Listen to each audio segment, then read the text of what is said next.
ते घ्या सरसकट द्या. तुम्ही हटलात आता उडणारे म्हणून त्या मागणी आम्ही काटायचं नाही. हे बघ मी जिवंत आहे ना तर यांच्या ओबीसीत आरक्षण मराठ्यांना घातल्याशिवाय मी सोडतच नाही. मराठा समाजाला जाहीरपणा सांगतो आता हे कन्फ्युजन करायला लागलं आपल्याला. टेन्शन घेऊ नका, सगळे सोयरे उडत नाही. मराठा 83 क्रमांकाला ओबीसी ते मी जोपर्यंत आहे तोपर्यंत मराठ्यांना ओबीसी आरक्षणात घातल्याशिवाय यांना सोडतच नाही. यांनी कितीही आपल्यात कन्फ्युजन पसरायचे तयारी करू दे, कारण यांनी आता आंदोलन उभा करायला लावलंय. कोणी करायला लावलं हे महाराष्ट्राला माहित झालंय. त्यामुळे यांनी उभा केल्यामुळे आपला मराठा पुन्हा एक झाला.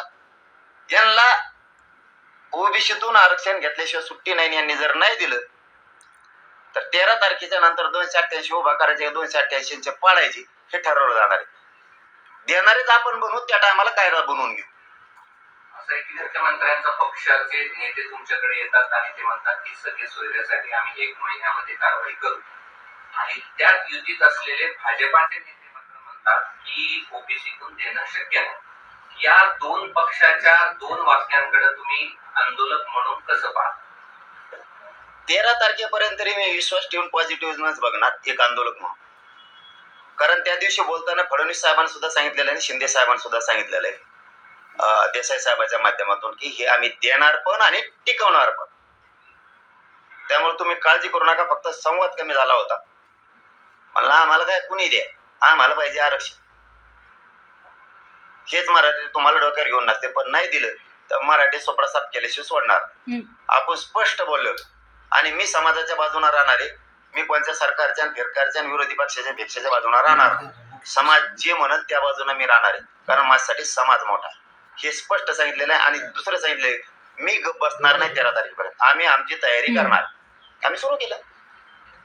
दुसरं असं आहे की प्रकाश आंबेडकर असं म्हणतात की हे दोघांना म्हणजेच ओबीसीना आणि मराठ्यांना भिडवत ठेवतील आणि ते विधानसभेपर्यंत भिडवत ठेवतील. नाही मग पडून जाते. भिडवत ठेवते तर पडून जाते.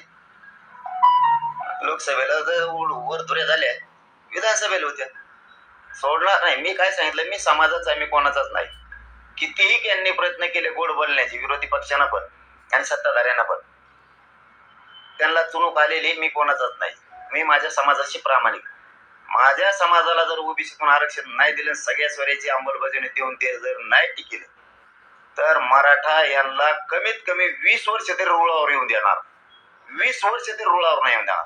आम्ही वेळ पडले ना उमेदवार उभा नाही करणार, पण धोका दिला म्हणून यांची पूर्ती जिरल्याशिवाय सोडणार नाही.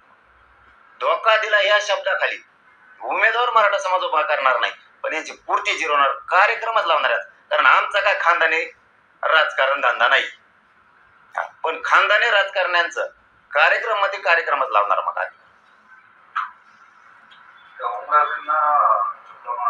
चलो धन्यवाद.